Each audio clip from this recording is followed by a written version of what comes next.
Okay, we will stop talking about what we were talking about, and we will start talking about what we're supposed to be talking about. Let's talk about Albert Bandura and his social cognitive theory. This was originally called the social learning theory, and now it's the social cognitive theory if we're using it for counseling purposes, as weird as that seems. Did that change? Okay, good. This theory considers the impact of the following factors as to readiness for change: environmental factors, personal factors, and behavioral factors. This will all make a lot of sense, or at least some sense, in just a second. Are you ready for this? Okay. Environmental factors. The personal factors include everything. Physical makeup, your brain structure, your cognitive capacity, your belief system, your self-concept, your goals, and your emotions. And of course, these are the things that you're looking for when you start counseling somebody. You need to determine all of this stuff. It's one of the reasons why when we talk about traditional and non-traditional, what religion do they, how important is this to them? What we're really looking at is their belief system. If somebody doesn't believe that they can fix themselves, then they won't be able to fix themselves. So what our job is to convince them that they can actually fix themselves. That's our job. And this may have to do with their belief system.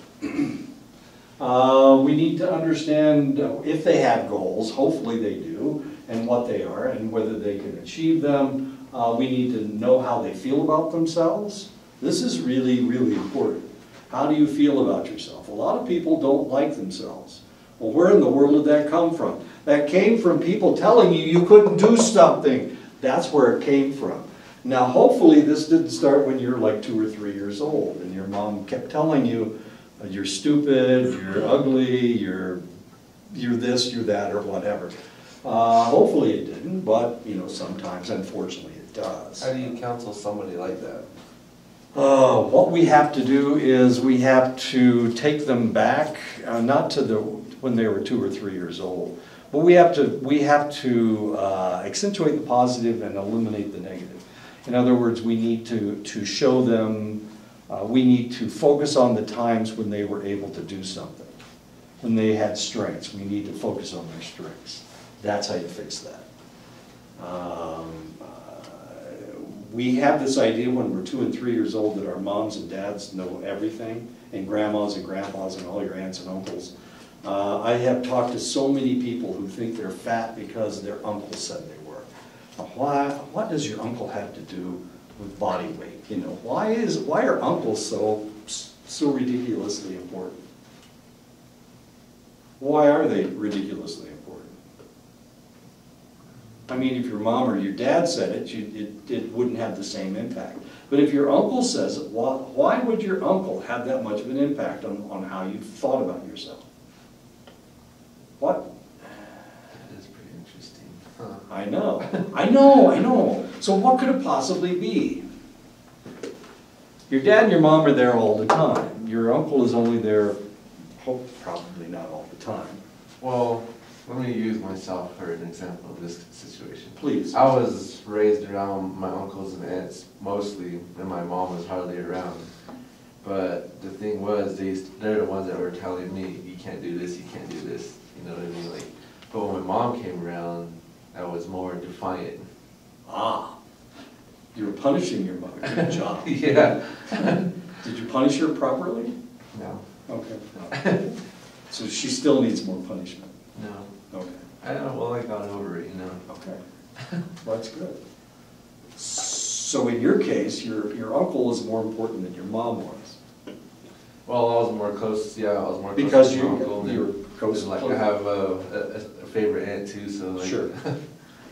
But they're the ones that were telling me, you can't do this, you can't do that. Like, so when I use the word aunt and uncle, in your case, it doesn't fit because it was your parents that weren't around. It was your aunts and uncles that were actually doing the raising of you. Yeah. Okay. So what would the uncle have to do with anything? Why are uncles so important? Why them saying that we're fat? Why would that impact us more than if it was our moms or our dads or our grandmas or our grandpas?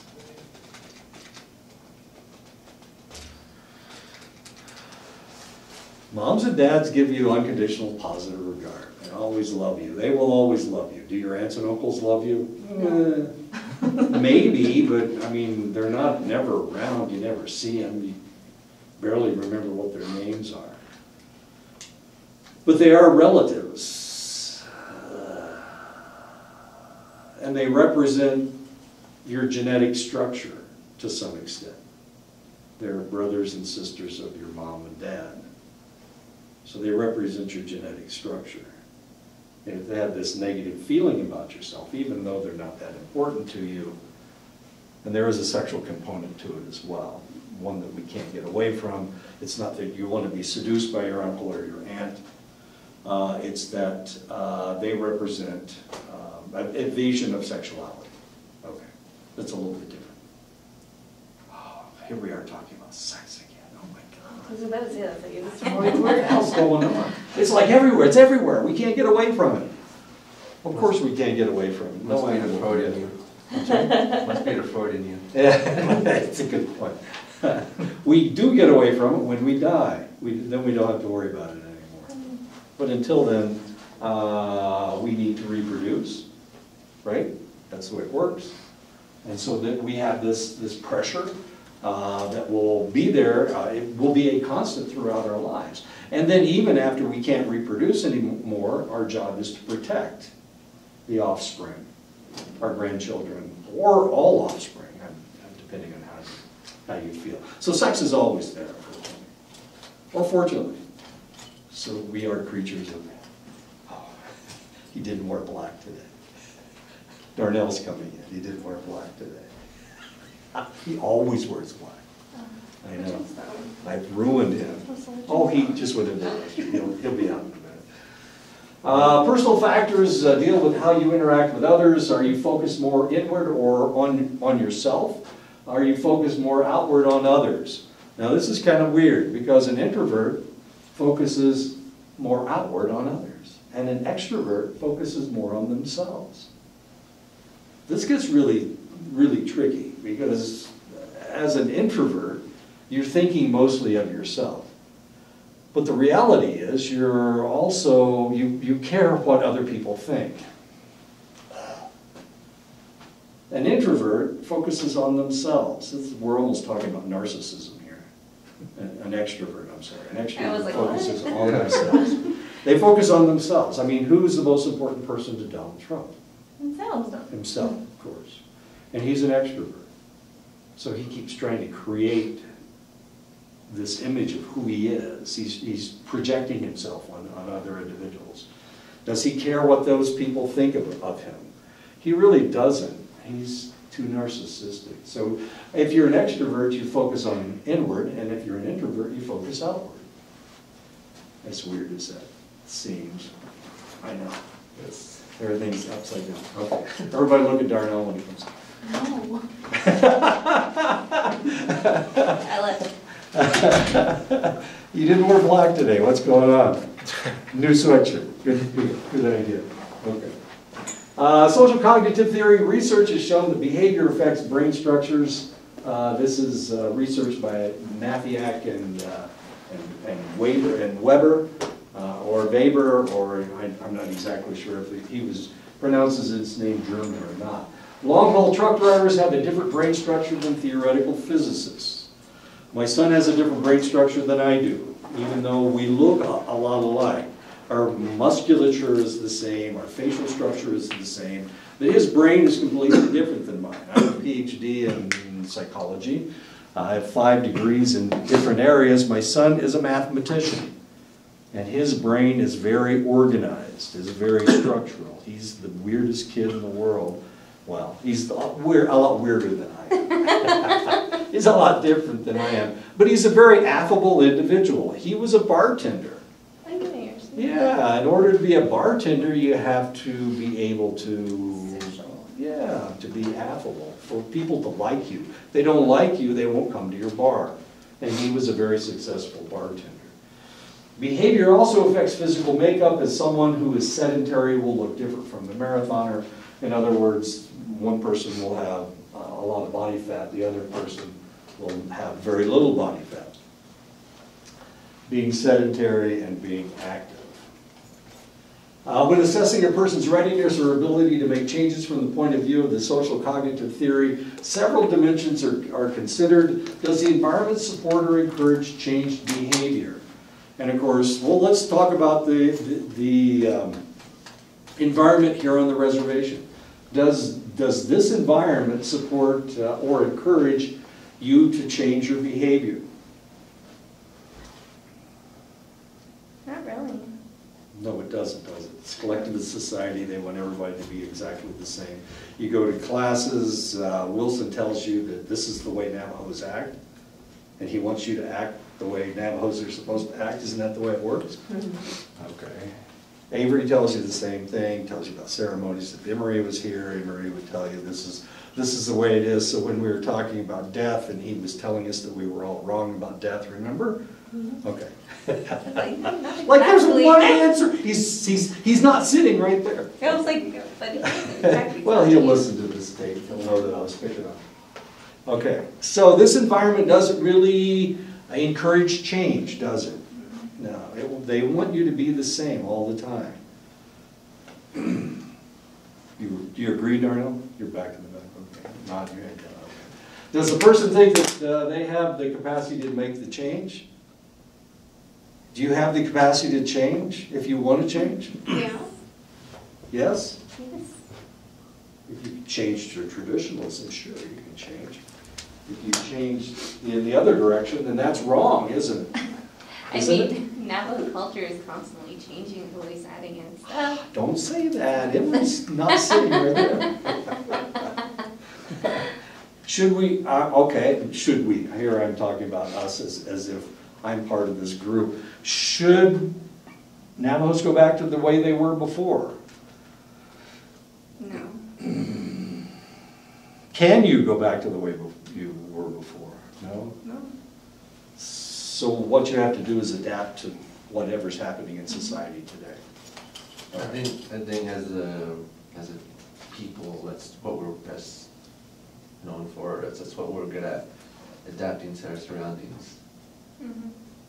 I thought you've been here forever. What the Yeah. hell's going on? Yeah, Adapting to your surroundings. Your surroundings haven't changed. Yeah, but the surroundings is closing in on us. You know, the Western society is closing in on us. And the only thing we can do is adapt to it. And there's finally change in the atmosphere That's within the- families, you know. Like, remember I was mentioning earlier, you know, now's the time to believe, you know, people that were hurt, because they say, yes, you know, we're all taking care of one another. You know, Navajo tradition says, you know, you're not supposed to touch your brother, you're not supposed to touch your sister, you're not supposed to touch your granddaughter. But there's a lot of that going on behind the scenes, and no one wanted to talk about it. But now that Western society is coming in and saying, these are, you know, the key points in a child's developmental abilities, and, you know, how it affects people and why there's so much alcoholism, why there's so much suicide. Now, thanks to Western culture, it's being put into light.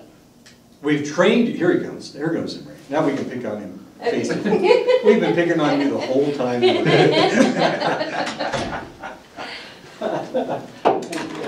Sorry. And you didn't argue. Not one time did you argue. So Western society tells you to touch your children. No, it's saying you're not supposed to, because it's telling you it's wrong and it affects the child's mind. But the family, according to tradition, says you're not supposed to mention these things. You're not supposed to put it out in the open, you know, airing your dirty laundry, basically. So Western society is saying you need to say this happened and acknowledge it for your child's sake. That's what I'm trying to say. Western society is bringing it out into the open. It's Now, bringing. where did the alcoholism come in? It's from the abuse that's put onto the child. That's what helps Their coping lead to, mechanisms. yeah. Oh, okay. All right. Is that Western too? Well, the alcohol comes from. I was like, So you guys yeah. didn't have I was like, alcohol yeah. before we got here. So we brought you a coping mechanism. You're welcome. Yeah. Side coping mechanism. See, Darnell yeah. laughed. I'm doing well. Okay. Oh, you're welcome. Does the client believe that there is something to be gained from making a change rather than maintaining the current behavior? alcoholism, I guess. I mean, this bad coping technique. Ask him that same question he asked us earlier before he came in. I can't remember what it was. I can't remember If either. You asked it. If we could go back to the way we used to live, do you think we could? I think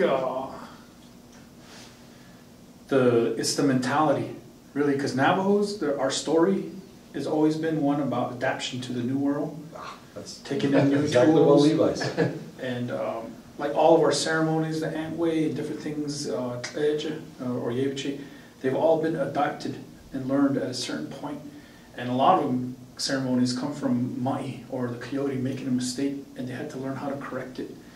And so our story is very like adaptable, and that's a Navajo philosophy, being very flexible. So we could go into any world with new technology or new styles, and we can. What we're supposed to be doing is taking what's good from it and bringing it and embracing it, and trying to discern from the things that are not good for us, that take away from our identity and our philosophy. So I think we could totally do it. So you could go back to the We way could things were. we could go back to the way things were. Myself, I've been on this path to try to go back as far back as I can with language and knowledge, and my son's learning, so my son's going to go back further than I did before. But he can move backwards and forward at the same time. That's adapting. That's adaptive, yeah. Hmm. I think it's just the philosophy that you follow has to be adaptive. That's Navajo. I think sometimes in Western philosophy, things are more linear, Right.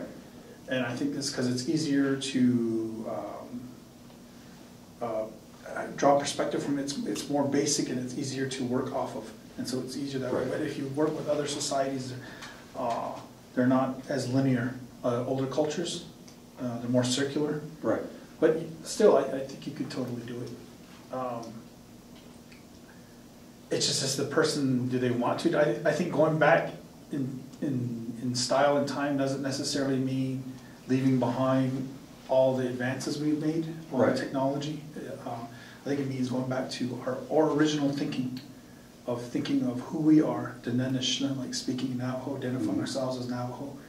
I totally think that's totally possible. I see someone like my father, he can totally walk on this side, and then he can step over into this side too, into Western society. He can go back and forth, and I think the more you can do that, the more flexible you are. I think the better off we are. So do you think your veteran status, your military career, I mean, you're in the service for 20 years. Do you think that messes you up worse, or? I'll tell you, so it came definitely being a soldier, and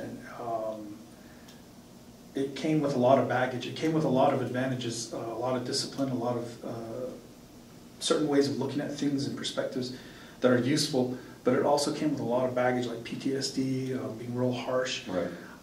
But the great thing about it was once I got in touch with my Navajo side, my Dinesh side, and started to go back to that and learning how to not view a problem like my PTSD as just a problem, but something to learn from, Right. something to springboard off of. Right. It really kind of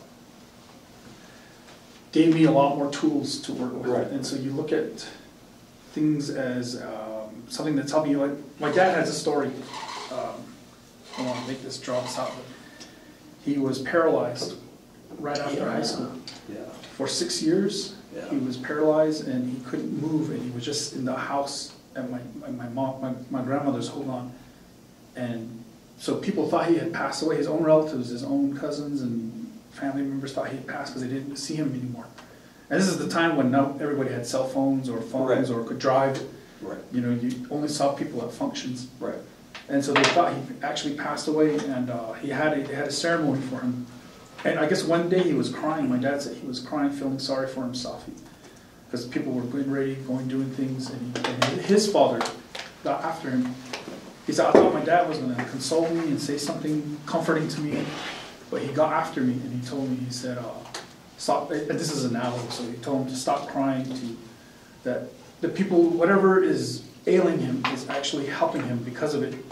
It's giving him time at home, It's giving him time to learn, and he needs to take advantage of this state that he's in. There's things to be taken from it. And because of it, he's going to learn something, another perspective or a way of thinking that's going to help him in the future. And then eventually he had a ceremony, mountaintop way ceremony.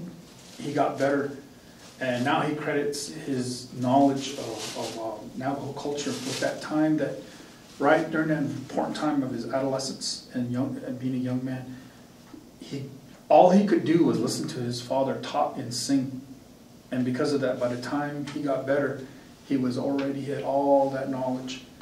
And I just think about if my dad didn't get sick. I don't want my dad to get sick. I love my dad. I don't want him paralyzed. But if that didn't happen to him, what if he would have went and got a job as a carpenter or joined the Navy or went somewhere and did something else and he didn't learn to be a medicine man? Then that college would have a lot less identity to it. Right. I think so. It wasn't just him personally that benefited from it, but I think about all the students that got something from it. Me as a son and my son, all the benefits we gained from it. So we learn how to look at adversity as something to push you forward. So that's kind of how I look at things that are negative. So as a soldier, having my dad tell me these kind of stories, I try to look at being a soldier as something to springboard off of. I just have to get myself in that perspective. So I can move forward, I can move backwards. I can go backwards and forward at the same time. So I guess the question that we have to ask ourselves is when we have a client who's Navajo, what do we try to get them to do? Do we try to get them to move toward traditionalism, or what do we do? How do we deal with that? How would you deal with that? For me,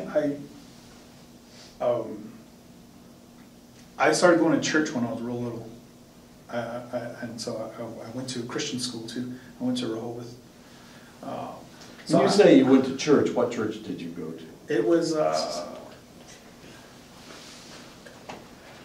I think it was a Protestant church in Rough Rock. When I was really little, that's where I first got exposed to it. I used to get on the bus, and I always wondered why my folks didn't. I got on a bus on Sunday, and I was gone all day. And wow. They didn't miss me. They got dropped off at the end of the day. I was like, I couldn't imagine my son just walking out the door doing that now. But then the Rehoboth is Christian Reformed, so I got exposed to that. Oh my God, they're Christian Reformed? Yeah. So oh my God. Okay. For me, fundamentalist. Dutch. Yeah, and so it caused a lot of conflict at home early on. No in my kidding. adolescence, but I gained. I really look back and I gained something from it now. So I can talk to people. I know the Bible really well. I've gone to school there for years. I can talk to a Christian and understand where they're coming from. And I get this a lot of people who are conflicted with Christianity and traditionalism. And I just share my story, my experience where I connected the dots and what I think about God, His purpose, His plan, and how it plays in with us over here and all around the world. And I'm able to kind of help them see the way I've coped with it. Right. So if I'm working with someone, I think I would see where they were at, and then find ways for them to cope with it with them. What if they had no religion at all, no spirituality? I have people who like that too. When I was in Iraq, I had people who were atheists in my platoon, and so we always got together and prayed. Everybody got together and prayed right before we. Even the atheists? He'd stand there with us, but he wouldn't pray. He'd just be quiet. So I kind of would talk, and you have lots of time to talk and discuss things. I've even met people who were Satanists, which really opened my eyes up about Satanism, how they view the world. Satanism is a Christian religion. They're very peaceful, to my surprise, with their philosophy. But, right.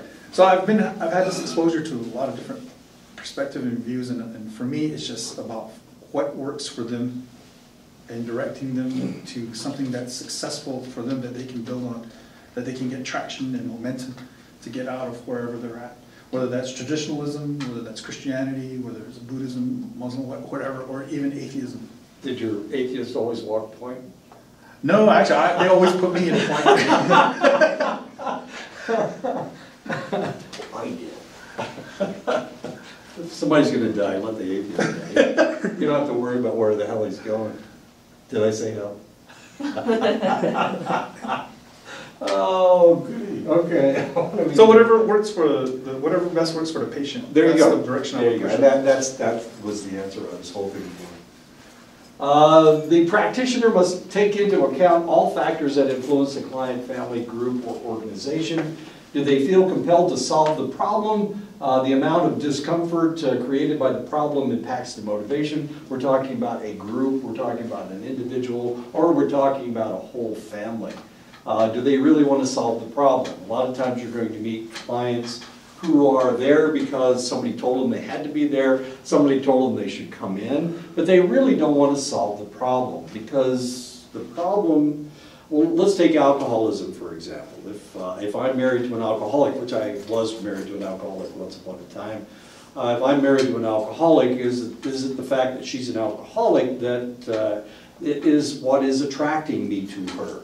And if she changes her alcoholism, will that change our relationship? And the answer is, yeah, it's going to change our relationship quite a bit. So potentially, I like the fact that she's an alcoholic, because when she's drinking or drunk or whatever, then she will react in a select way, and I know exactly what that is. If she's not drinking or drunk, in my case, of course, she stopped drinking while we were married, and then she started drinking again when she left. That was why she left me, it's because she was drinking.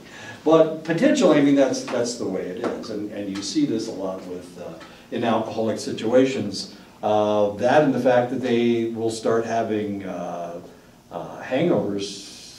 It's not hangovers, so it's what they call dry drunks, where they get really grouchy when they're not drinking. And of course, nobody likes grouchy. Most people don't like grouchy.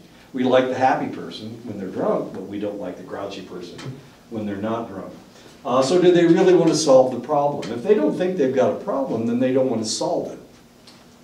So that's one of the things that we have to determine when we're talking to them. And we should get an idea as to whether they really want to solve the problem or not. This is a coping technique. People with OCD, people with obsessive compulsive disorder, this is the way that they have reacted to life all of their lives. They don't think it's a problem. They think, well, usually they don't think it's a problem. Sometimes they do, but usually they don't. They don't think it's a problem at all. So they don't really want to change. And if they don't want to change, then they really don't want to solve the problem.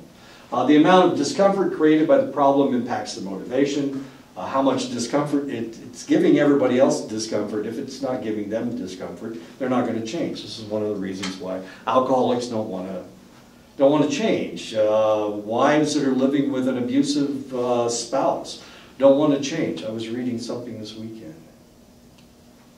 It was either a paper or somebody's posting this weekend, and they were talking about, well, they lived with this abusive guy for an extended length of time, and it was okay until the kids got old enough that the the individual started abusing the children, and as soon as that happened, she was gone. She took off, which is very logical.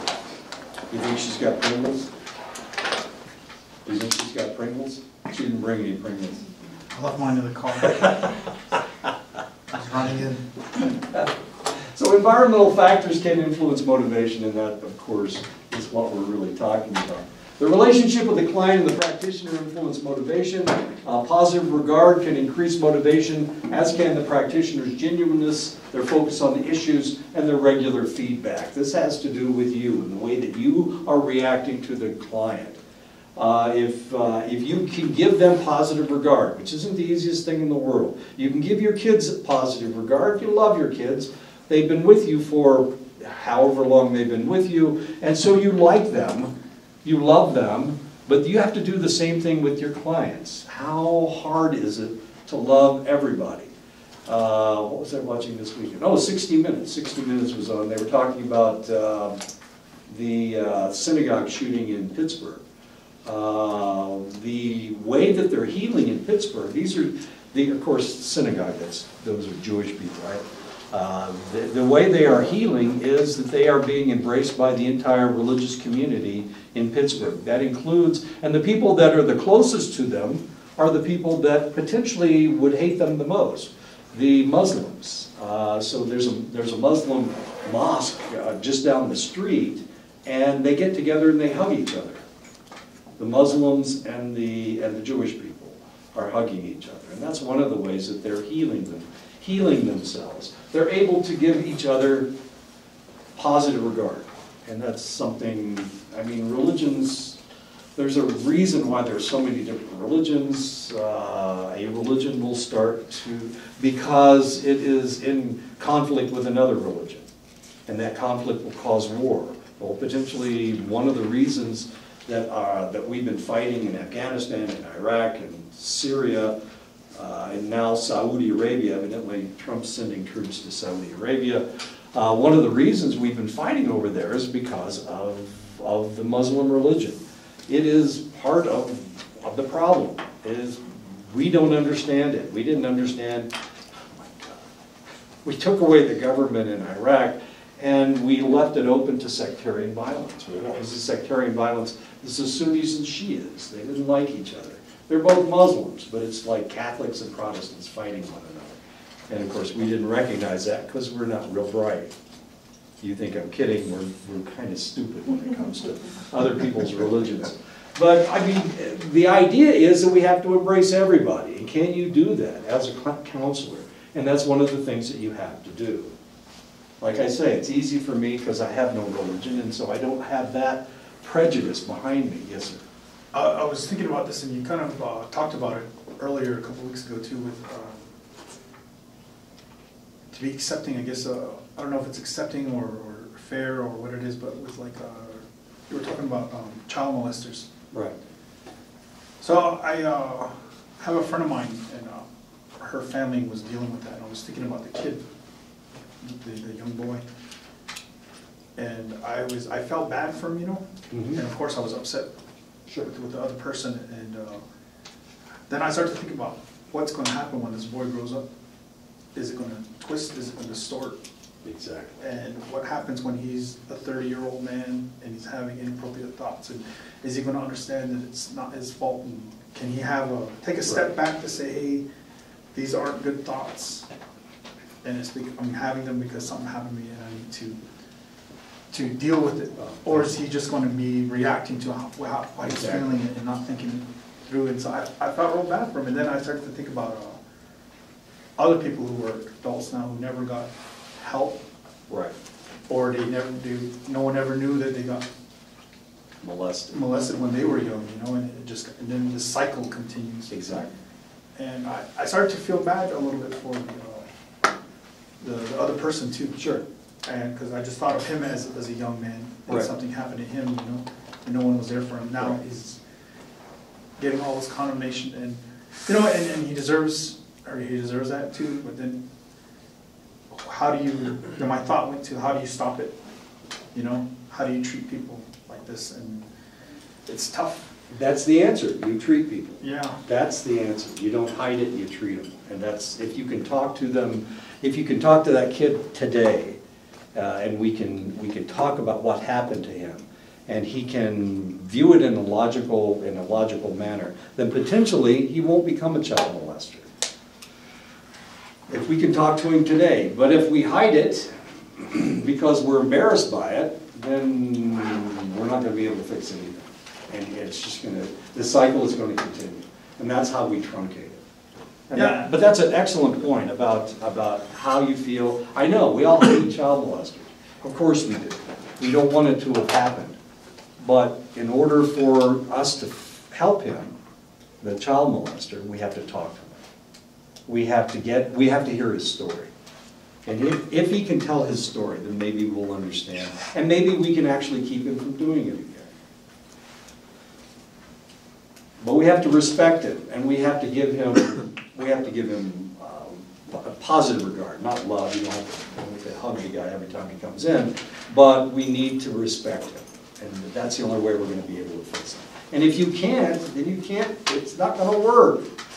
You can talk to him until your face turns blue. You can shake him if you want. You can interrogate him and stick your finger in his face. It's not going to fix it. I saw the family was split on her, right? And I saw the mother, of course, she was still trying to support her son.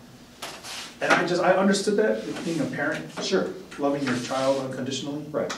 You know, and I could see both sides of it, and I felt horrible, and I thought, he was a little boy one time too, Right. you know, and he was hurt one time too, you know, and so. We said it, we never did anything.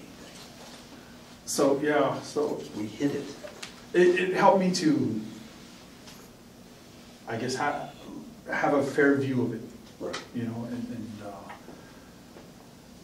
I guess, like I said, just open my eyes a little bit. Yeah. What you were talking about before. And It's something tough. like this. It's tough dealing with those guys. What do you do if they try and bait you? Like, They will, everybody tries to beat you. like I kind of ran into that, like last week. I got invited to my friend's place, and she still lives with her family. They're nice. But I noticed that she tried, like the mom tried to bait me into making me mad or say something, and I didn't like that, and I'm like, what do you want me to do about it? I really don't care. So I'm like, how do I do that then? If they really try, they make it known that, okay, so what she said is that they're very conservative, and they said they voted for Trump. So I'm like, I don't care. Like, you guys are nice, you guys treated me well. I'm like, I don't really care about your political views unless you start saying something to me, then yeah. But if you're counseling somebody and they say like, oh yeah, like I do this, and they look at you and they want to know what you do. Why are they doing that?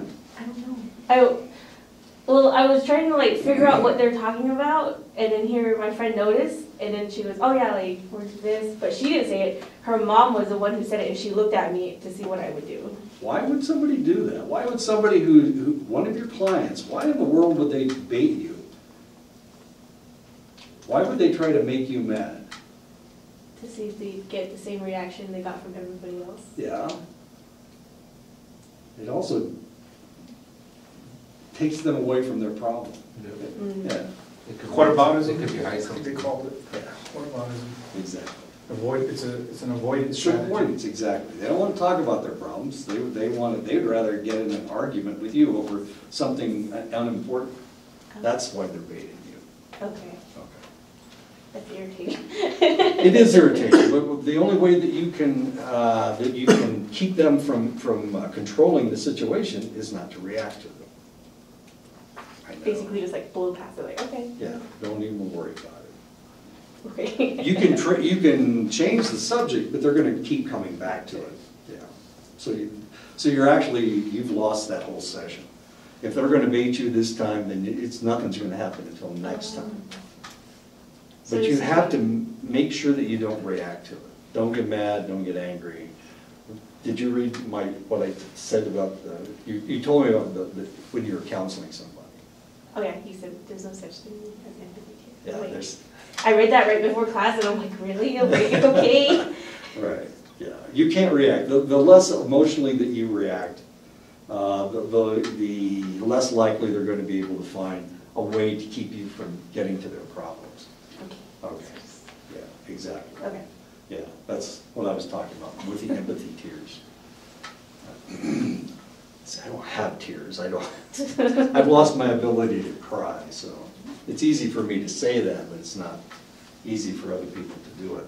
The relationship of the client and the practitioner influence motivation. We talked about positive regard. Problems in the relationship must be dealt with non-defensively by both parties. This is a trick because defense mechanisms are natural. This is how they have been able to cope with their problem for an extended length of time. But you need to not react to it. That's the trick. So a good counselor won't react emotionally to anything. Be a little detached. Well, you're not really detached. You have to be genuine, and you have to give them positive regard at the same time. So it's not really detached. Just have a little perspective on it. Yeah, yeah. Just don't react, because they're trying to get a reaction from you. They're trying to get a reaction from you. And if they see you as an emotional individual, they're going to be picking at that. It's like a scab that they're trying to pick off. See if they can get the blood to flow.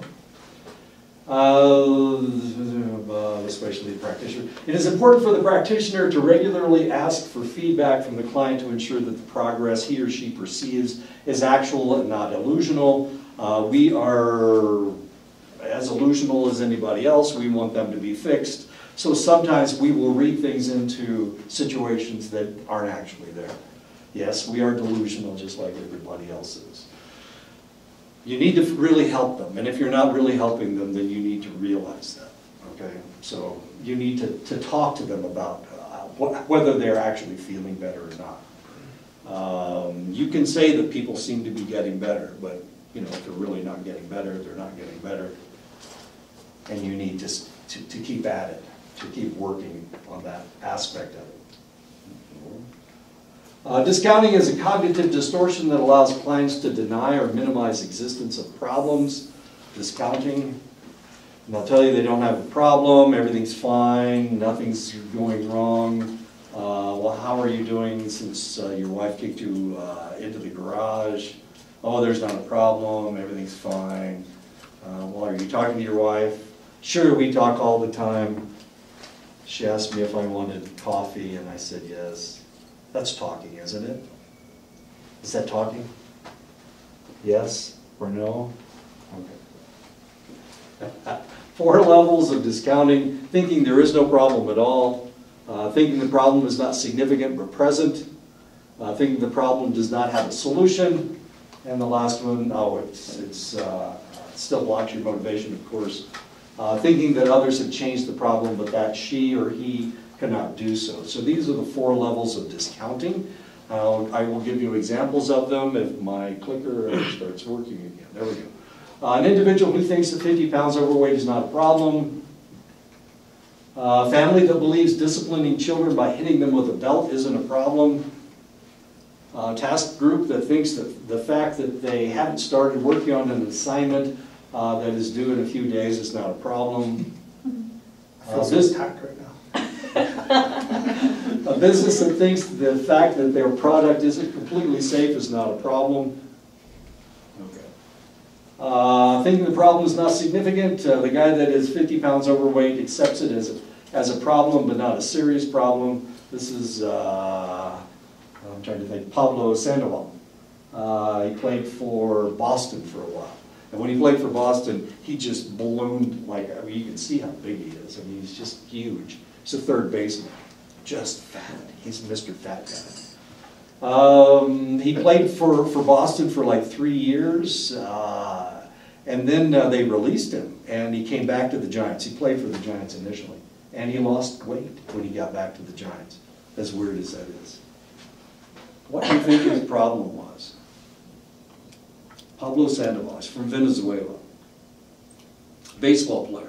MVP of the World Series with Detroit, 2014, I don't remember. He drank too much. He drank too much? He's Venezuelan. Hispanic, he moved his whole family up to the States. Stress. Stress. It was the difference between San Francisco and Boston. The East Coast is meaner than the West Coast is. So he really liked, and there's a lot more Hispanics out in San Francisco than Boston. Yeah, so he had a problem. And they were like using him as a piece of meat. You know, they were using him as a ball player, and that's all they wanted was for him to be a really good ball player. So they were, and out in San Francisco, it's like he was family. I really loved Pablo. They called him, what do they call him? Something, Kung Fu Panda is what they called him out in San Francisco. Anyway, it's not important. I'm just talking about, okay. So the abusive belt-hitting family might not worry about their discipline technique because 1, they never do it in public, so they never hit their kids with a belt in public. 2, it doesn't happen that often. They don't have to swat their kid very often. This must be, and number 3, it must be the right way to discipline because their family has been hitting their children with belts for 5 generations. Obviously, it's the right thing. Traditions are always correct, right? Good traditions, bad traditions. The task group says that getting started late is a problem, but not a serious one, because students work on things at the last minute all the time, and they still get them done because they are so brilliant. I don't know, all students are brilliant, so And some of you aren't getting a lot of work done, and you're gonna have to get that work done before the end of the semester. So I'm assuming it's all going to come in like the day before everything is due, so. So I'm doing my best work. Oh, wait a minute. We have something that's due today, no, we don't. We have, next week, we're gonna start counseling, so you gotta get your character in by next week. But I have a contingency plan in case you don't. So I'll tell you, you have to have it done, but of course, you're not gonna get it done. So do you have it? Does that include this one? That's exactly what that is, okay, all right. So when you don't get it done, I've got a contingency plan. You're still gonna have to counsel. We're going to be counseling each other. I'm not going to be counseling anybody, but I have a character, and my character has a problem you guys are going to have to work on. Do you have it done? You ready to get handed in? Okay, thanks. That's great, okay, perfect. I have a contingency plan, don't worry. So if you don't have it in by next week, when we start, you're still going to have to counsel. Because you're so brilliant. All students are brilliant. Geniuses. The business admits that their product isn't completely safe, but since most people are not negatively affected by it, it isn't really important to change it. So they are still not changing. The problem is, there is a problem, but it's not significant. Let's go on someplace. Being 50 pounds overweight, thinking that the problem is, does not have a solution. Being 50 pounds overweight is a serious problem, but everyone in the family is overweight, and there's nothing that can be done about it. All right. Disciplining children by hitting them with a belt may be considered a serious problem by some blue noses. Blue noses are people that are very conservative. I don't know why their noses are blue, but this is a term that has been used since for 400 or 500 years. Anyway, their noses are blue. But it is the only effective way to make their children behave, so it's okay. Must be okay. We wanted to get a good grade on this project, and we knew that starting late may mean that that won't be possible. But everyone was too busy. We just couldn't do it any other way. And of course, that's another discounting. We're rationalizing, aren't we? The business made a statement that selling a product that is unsafe is a risk, but it is a profitable product, and they don't know any way to improve the safety. What was I reading? Oh, I'm reading a book about the oil industry, and they're talking about ExxonMobil. ExxonMobil committed a crime. What did they do? Oh, they were fracking in an area they weren't supposed to be fracking in. And so they had to pay a penalty. And they made $3 billion off of the site, and their penalty was $600,000. I know. So they were punished. And so they felt bad about it, right? Because they were punished. They had to pay $600,000, but they made $3 billion profit. Do you think they'll do it again? Of course they will. They're making money off of it. Ford Motor Company had a car. It was the Pinto, the infamous Pinto. And all they needed to do was put a plastic washer in, and it would have kept the car from exploding if it got rear-ended. That's what would have happened. Oh, he went out to get his Pringles. You're okay, Moses. He's bringing his Pringles in. The power of suggestion. So it's my fault. I wasn't thinking about it. So Ford Motor Company, they burned up all these people. Oh, and people died. And they did have to pay for it when they died. But they made far more of a profit. And that's how they tried to determine whether they would put that plastic washer in. Or they could have moved the gas tank. And it was right behind the bolts that hold the license plate on. And those bolts would puncture the gas tank. I know, this sounds stupid, doesn't it? So what's more important, people's lives or their profits? Their profit. Of course it is. And so they were able to, they paid off all the people that burned to death or got burned. Isn't that more important? Money? Isn't money the most important thing in the whole wide world? You're trying to say that lives are more important than money is? Have you lived in the United States for all your whole life and don't realize that? Oh man, the world is such a bad, bad place. So it's profitable. As long as it's profitable, we're okay. Thinking the others have changed the problem, but they cannot do it. I am concerned about being overweight, and I know that my friend lost weight recently, but losing weight isn't something I can do. We're still discounting, of course. We haven't been able to discipline our children except by hitting them, but our neighbors took a parenting course and learned several new ways to discipline your children without beating them with a belt. For this assignment, we weren't able to start working until right before the project was due, but some of the other groups in the class somehow found enough time to work together before the project was due, and they got a better grade than we did. Of course, whoops. We haven't found any way to be profitable except by continuing to sell an unsafe product, but there are other similar companies who have found alternative, safe, and profitable products. Other people can do it, but we can't do it. These are all 4 ways of discounting that you have to be careful of your client, because your client will try to discount their own problems. This is a problem I can't solve.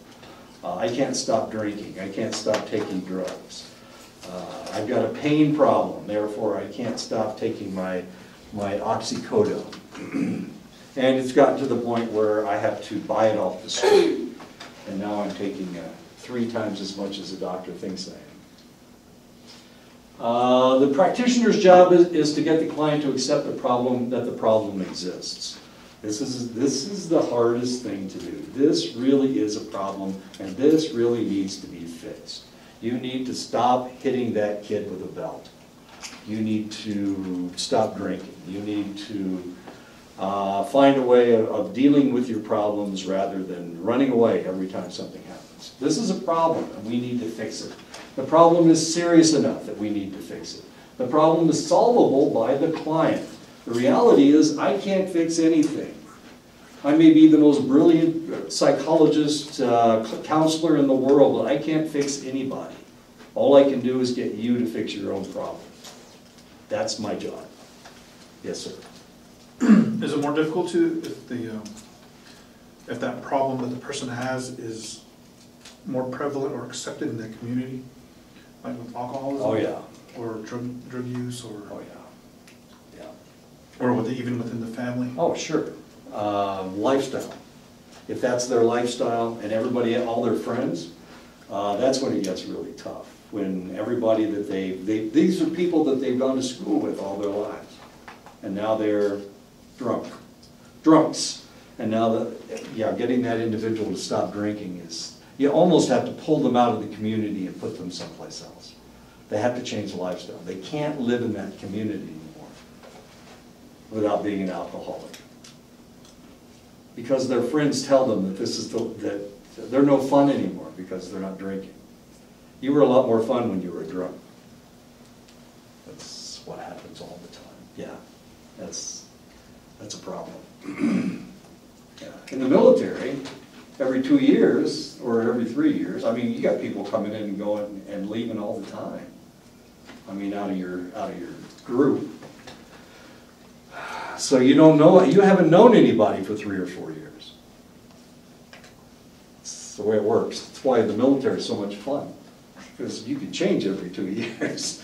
If you don't like who you are today, in a couple of years you're going to get a new assignment, and you get to go to another base, and you can be whoever you want to be. It's one of the beauties of being in the military. That sounds exhausting.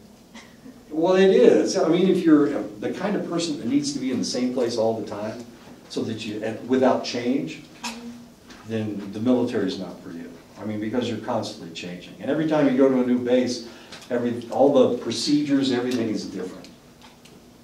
Even though there's one set of rules. It's interpreted differently. Exactly, it's interpreted differently. So, yeah, it's just the weirdest thing in the whole world. But you get to move, and you get to change, and you can be a different personality. You can change your personality completely.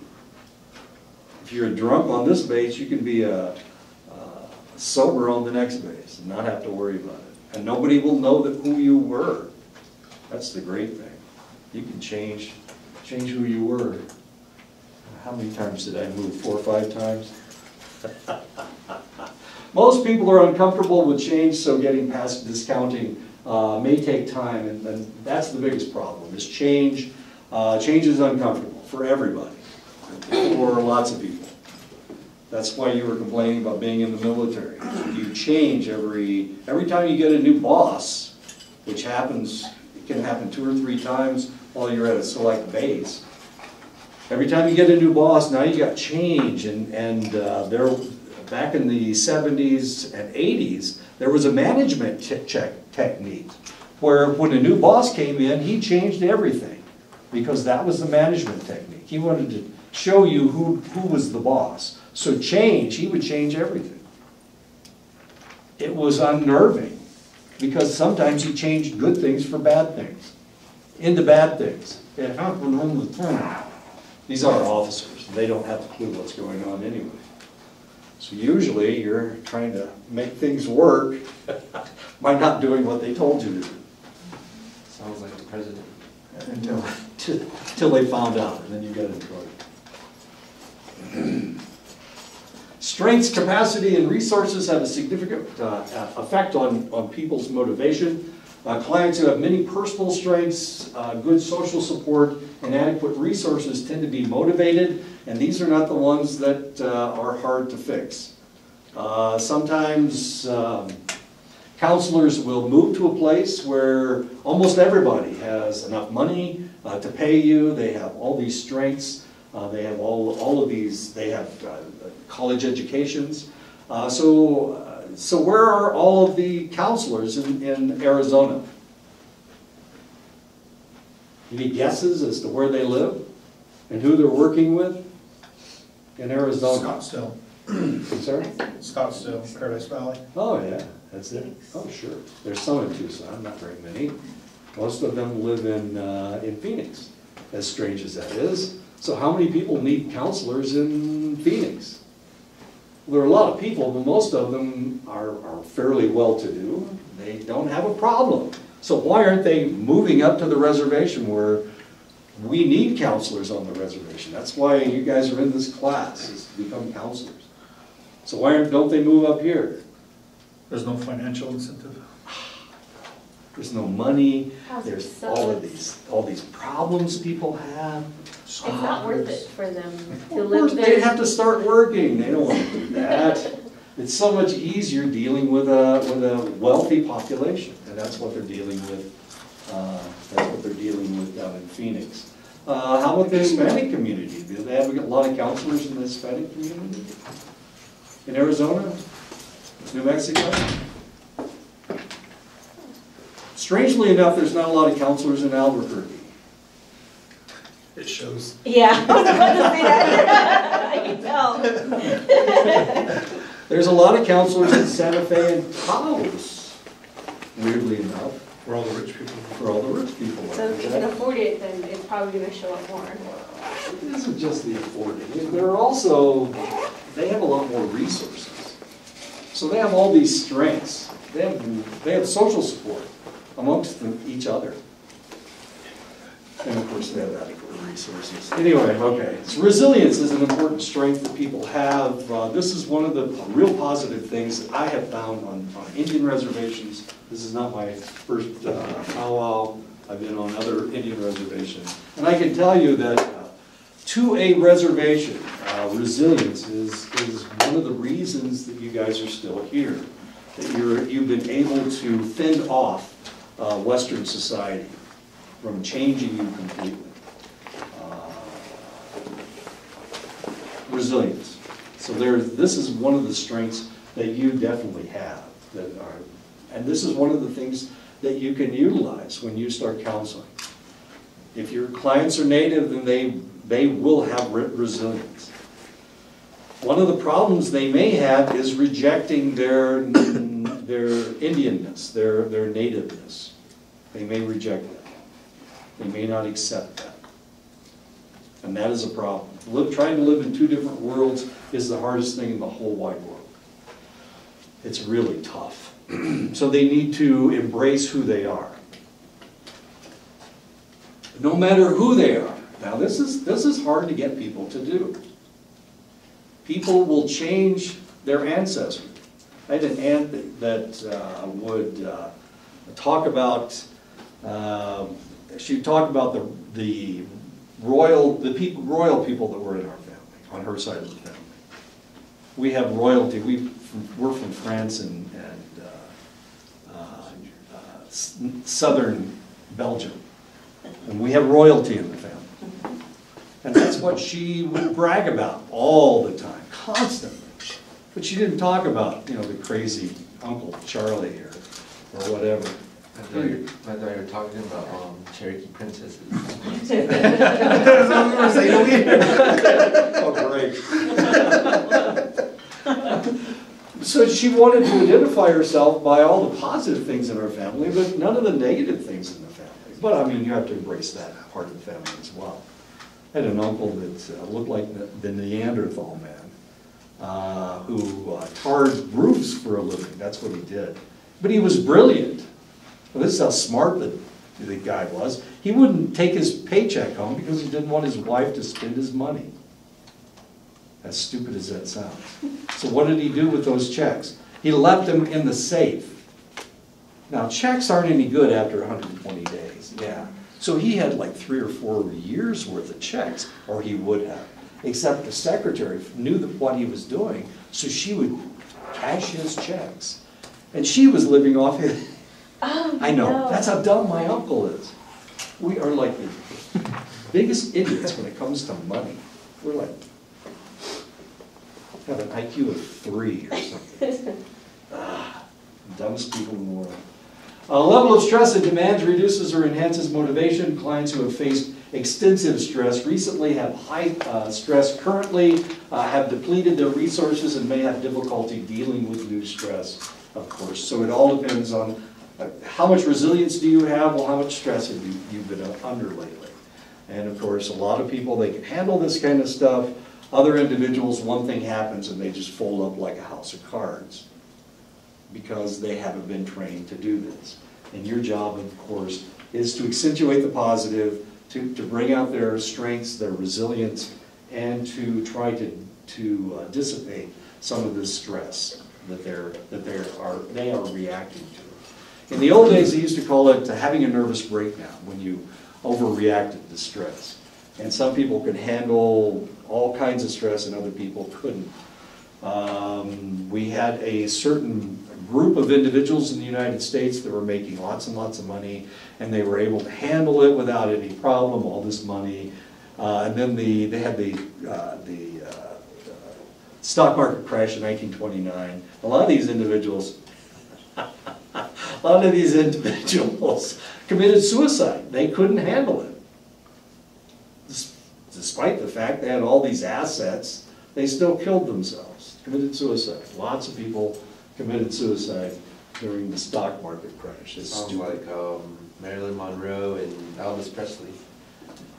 Good point. Yeah, Marilyn Monroe, she was this very famous actress, and everybody loved her, and everybody wanted to love her. And then she committed suicide. And Elvis Presley, he was taking pills all the time. Couldn't handle the notoriety. Kurt Cobain. Oh, yeah. Kurt Cobain, yeah. Who shoots themselves in the stomach? Gee, Christmas, that's the dumbest thing in the world. Oh, he was murdered by somebody. Who would have murdered Kurt Cobain? Why would anybody? Courtney Love would have. Why would anybody care? Experience teaches the client that they have the ability to affect change. Experience leads to self-efficacy, which leads to hope. Another element of hope is an internal locus of control. They believe that their behavior will produce the desired change. I feel that I can change. I have hope. I can do this. If I know that I can change myself. And that's an internal locus of control. I have control over my own life. There is a philosophy out there known as existentialism. Existentialists believe that they have control over everything in their lives. Nothing happens by accident. There are no accidents. We control everything, as weird as that is.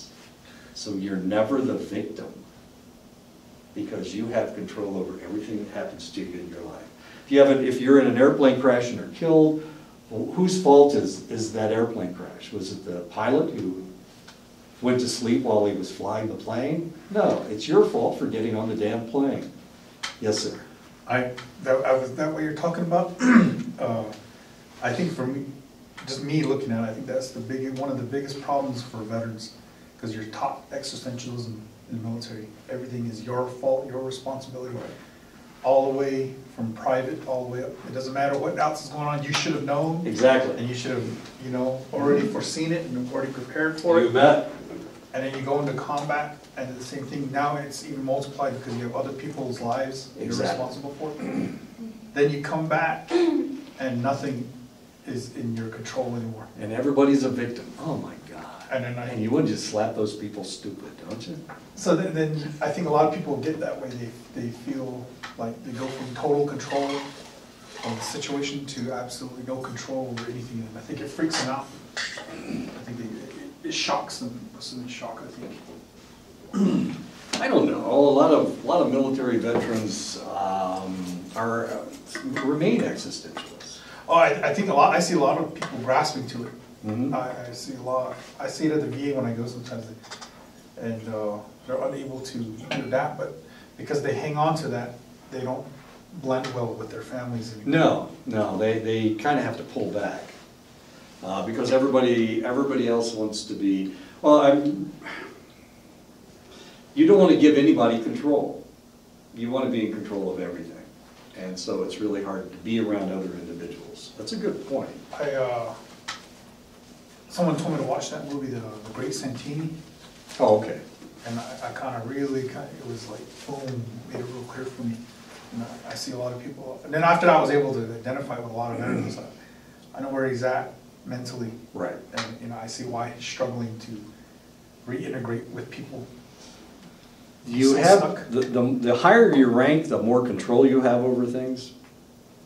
So it's a lot easier for officers, for higher ranking NCOs, to have that existentialist mindset. Because they have control over more things. They're responsible for more things. Military people, how am I doing on time? Okay. Military people,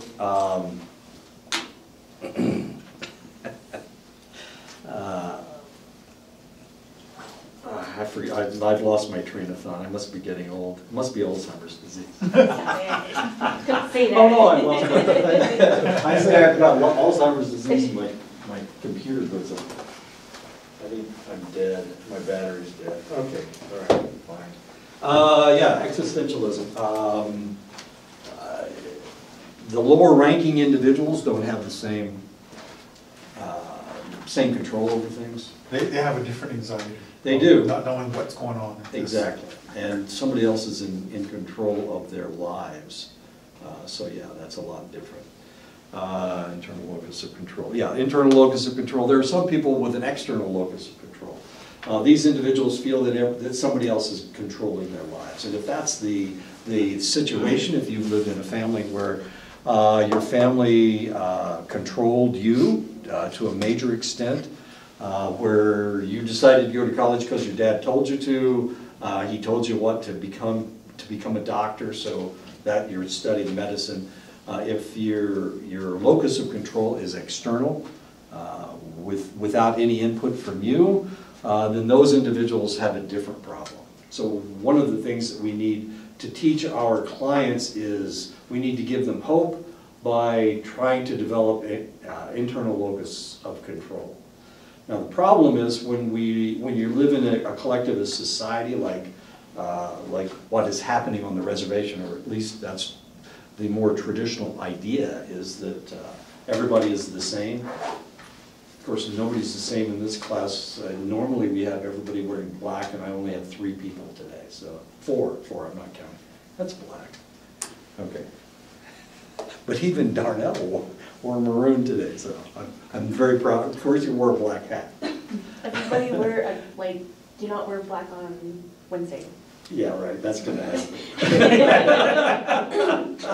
Yeah, so who walks past the window with the guy in the black coat? Okay. And he always wears black. Every day he wears black. So, yeah, that's what we're trying to do. We're trying to get them to be able to change. And sometimes, and this is a question that's going to come up for you on a fairly continual basis. What do we do? Do we want people to reject their community, their society? Is that what we're trying to do? I have this conflict every day that I come to work, because here I am, I'm on this reservation, and I'm trying to help people become something, but am I educating you am I educating you to leave the reservation? Should I try to educate you to leave the reservation? Wow. I'm educating you, I mean, I'm helping to some extent. But if I'm educating you, and the only way that you can be successful in life is to leave the reservation, is that right or wrong? Or is this just more colonialism that Dr. Lerma talks about all the time? Am I a colonialist?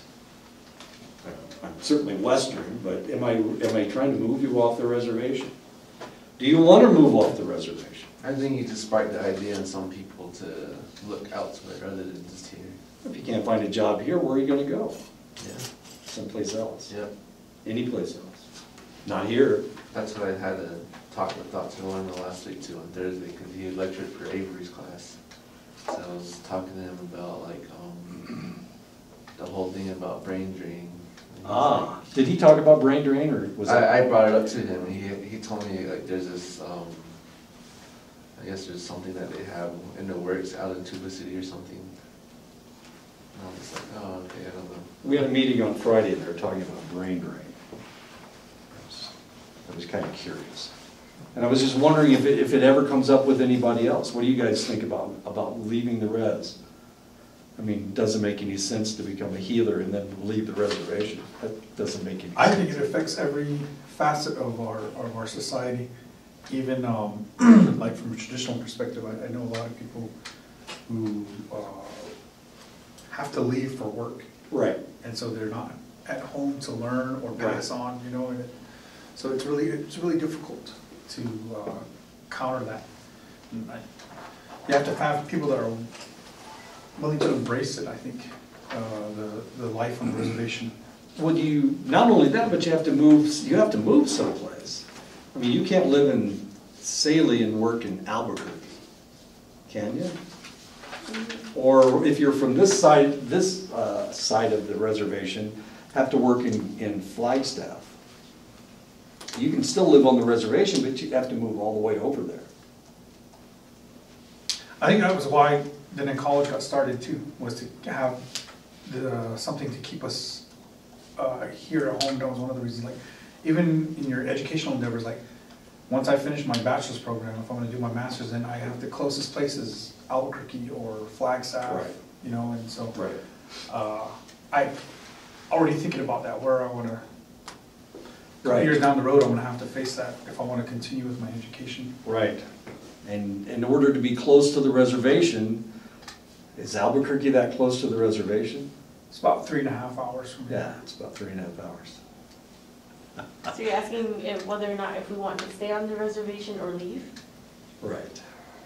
I think everybody's perspective is different. Most people want to stay on their reservation because it's familiar, they know everything. Right. It's more safer on the reservation. But once you go out, it's a little bit, well, not a little bit, it's a lot more different. But there's some people who like it, who like to live out there. So, I don't know, some people are willing to leave the reservation and then they can, what we're talking about adapting, we can adapt to it and we don't have to feel like we're safe because we already do.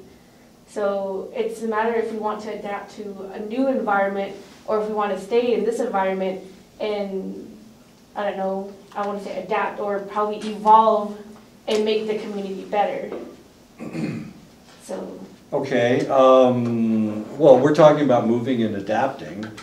What about Westerners that came from Europe to the Americas, whether it's Canada or the United States or South America, and they had to adapt to a totally different society. So Westerners are adaptive as well, and they're somewhat resilient also.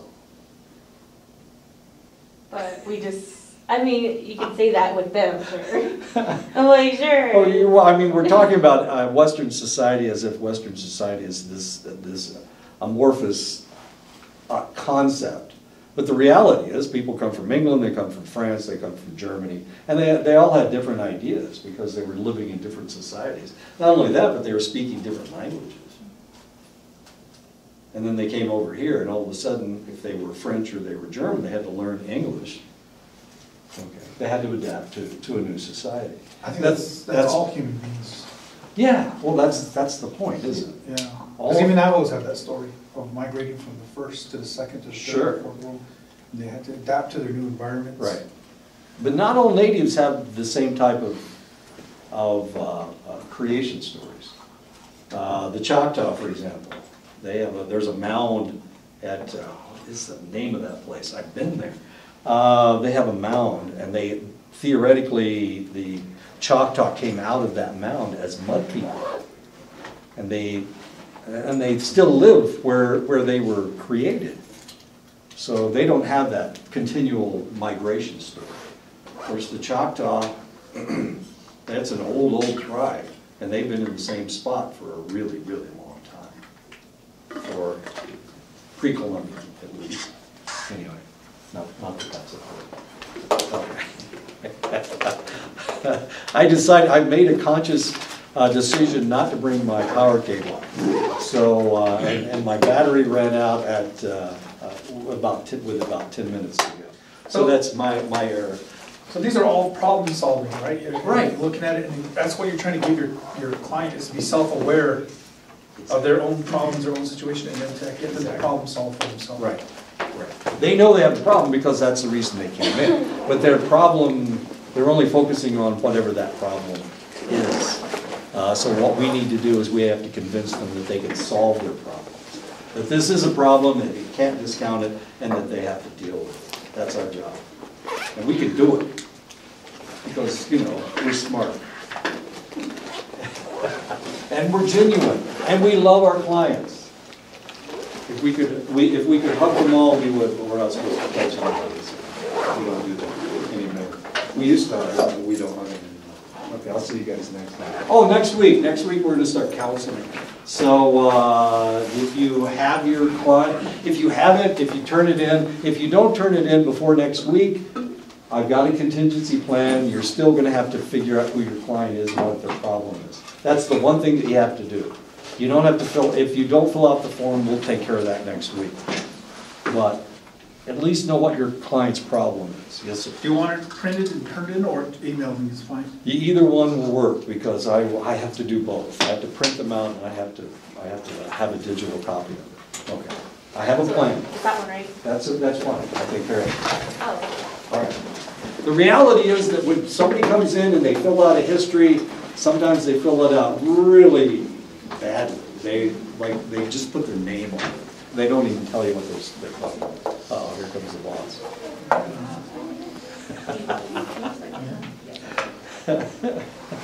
So you just fill it out on You've Word? turned yours in, Elliot. I was the only one, yeah, you told me. Yeah, well, it's not the only one.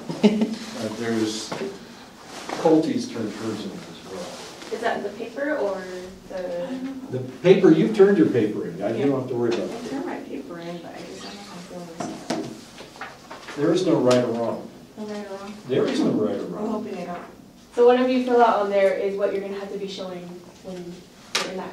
Yeah, but there is no right or wrong, because when you're dealing with Okay, so this is clients our and stupid patients, right, Oh, I'm gonna bring in my slip next week.